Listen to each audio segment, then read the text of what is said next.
Kinder Bueno wafer.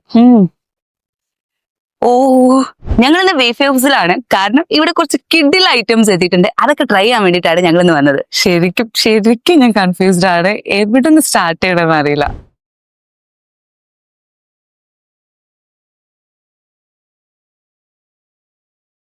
പുൾമിയ പിസ്താഷോ.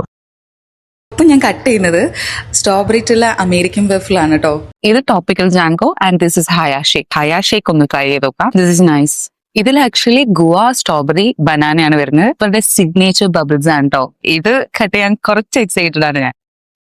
കാണുമ്പോൾ തന്നെ നമുക്ക് ഇങ്ങനെ ടേസ്റ്റ് ചെയ്യാൻ ഭയങ്കരമായിട്ട് കൊതിക്കും. ഇത് ക്രിസ്പി മാംഗോ ഉണ്ട്. And this is crispy strawberry ഉണ്ട്. രണ്ട് ഐറ്റം അടിപൊളി ആയിട്ടാണ് പേഴ്സണലി ഞാൻ കഴിച്ചിട്ട് എനിക്ക് ഏറ്റവും കൂടുതൽ ഇഷ്ടമായിട്ടുള്ള ഐറ്റാണ് ഇത്. ഇത് സീസൺ ടൈമിൽ മാത്രമേ നമുക്ക് കിട്ടുള്ളൂ. This is assorted fiesta pancake ആട്ടോ. And last item Kinder Bueno wafer. രക്ഷയില്ല. അപ്പൊ ഇത്രയധികം കിടില ഐറ്റംസ് ട്രൈ ചെയ്യാൻ മറക്കണ്ട. അപ്പൊ നമ്മുടെ വേഫർ ഹൗസിന്റെ ലൊക്കേഷൻ വരുന്നത് പി ടി ഷെയർ റോഡിലാണ്.